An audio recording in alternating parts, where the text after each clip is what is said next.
Bollywood star ओरी और उनके साथ उनके कुछ साथी कटरा में एक होटल में शराब पीते हुए पाए गए हैं और वो सोशल मीडिया पर लगातार वो वायरल जो है वो तस्वीरें भी हुई हैं। इस पर बात करने के लिए हमारे साथ बलदेव राज जी हैं, कटरा के से विधायक हैं, उनसे बात करते हैं। बलदेव जी, जिस तरह की फोटो सामने आई है, आपको लगता नहीं है एक शर्मसार घटना है ये?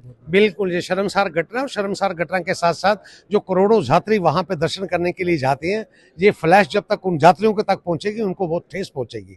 और ठेस पहुंचने के साथ साथ ही मैं सुबह आज कटरा से आया, आप अंदाजा नहीं लगा सकते कि कटरा का जितना कारोबारी लोग हैं, खासकर होटलियर दो चार से मेरी बात फोन पे हुई है, उन्होंने सब ने अपने को एक मानना है कि ये बहुत गलत और इन्हें किया है। और सच्ची अगर जैसे मैंने सुबह पोस्ट देखी, पोस्ट के मुताबिक तो वहां के होटल के मैनेजर ने कंप्लेंट की है। कंप्लेंट का हवाला ये दिया है कि उसको मना किया गया था। मना करने के बावजूद भी वो नहीं मानने के बाद कंप्लेंट पे एफआईआर लॉन्च हुई है। एफआईआर लॉन्च होने के बाद ये तो इन्वेस्टिगेशन में पता चलेगा कि बाकी बातें क्या हैं।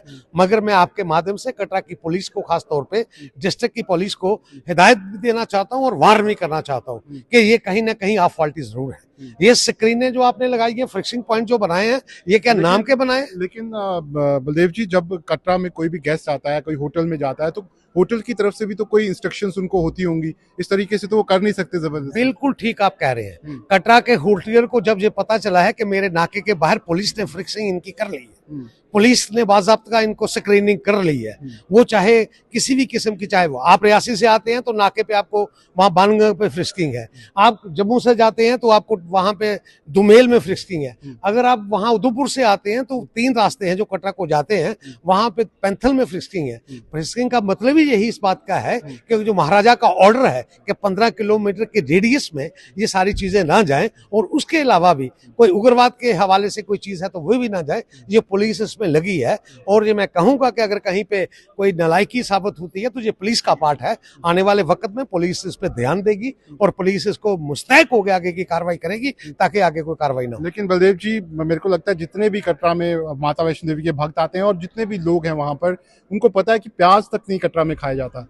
तो मतलब इस तरीके से लोगों को भी, आपको लगता है, सेंसिटिव होना चाहिए, खासतौर पर बॉलीवुड स्टार इस तरह की चीज करे? मैं बिल्कुल आपको कह सकता हूँ, कोई बॉलीवुड, मैंने बहुत से बॉलीवुड स्टार देखे हैं जो वहां पे जाते हैं, बड़ी श्रद्धा के साथ जाते हैं। कोई एक छोटा आदमी भी श्रद्धा रख सकता है और कोई बड़े आदमी भी श्रद्धा नहीं रख सकता। मैं सारे बॉलीवुड स्टार को एक तराजू में नहीं जोड़ना चाहता। ये इनकी क्या मती मारी गई थी, और मती मारने के बाद माता ने इनको जैसे कैसा किया है, ये अगर फेस उस पर नहीं डालते तो ये कहाँ फंसते, नहीं फंसते। और इसका ये कहने का है कि वहां से कोई बच के नहीं जाता। माता की वहां पे अपार कृपा है, शक्ति है वहां पे, और आने वाले वक्त में इस बात पे पूरी कंट्रोल हो। और इसी के हवाले से जो सरकार मेरी श्री माता वैष्णो देवी विधानसभा में एक ठेका खोलने जा रही है, जो एरियल डिस्टेंस कटरा से मात्र मैं कह सकता हूं कि 8 के 9 किलोमीटर होगा, मैं कहना चाहता हूं कि उसको विड्रा करिए। विड्रा करने के बाद उसको बाहर 15 किलोमीटर के बाहर कहीं ले जाइए, ये वहां पे मुनासिब नहीं है, ये मैं कहना चाहता हूं। आखिरी सवाल है कि आप असेंबली में हैं खुद, और आपको लगता है कि ये इशू असेंबली में भी आना चाहिए और एक कलेक्टिव वे चीज जानी चाहिए कि मतलब आगे से कोई भी इस तरह की हरकत जो है वो ना हो? मैं आज तो थोड़ा सा लेट था क्योंकि हाई पावर कमेटी एक जो गवर्नर महोदय ने बनाई है उसका कटरा वहां पे आज आना था, तो उनसे बात करनी थी, मैं अभी पहुंचा। मुझे नहीं पता कि आज की कार्रवाई में ये उठा है कि मसला के नहीं उठा है, मगर कभी अगर उठेगा तो वहां पे शिद्दत के साथ में कटरा की सेंसिटिविटी को, वहां की धार्मिक चीजों को पुलिस सख्त तरीके से काम वहां पे करे, मैं अपनी बात को रखूंगा। ठीक है, तो आप देख सकते हैं बलदेव राज साफ तौर पर उन्होंने भी कहा है कि ये घटना जो है वो जरूर शर्मसार किया है इस घटना ने, और उनका साफ तौर पर कहना है कि इस तरह की घटना आगे ना हो, उसके लिए पुलिस को यहाँ पर काम करना चाहिए और वो कोशिश करेंगे कि असेंबली में भी इस मुद्दे को यहाँ पर उठाएं।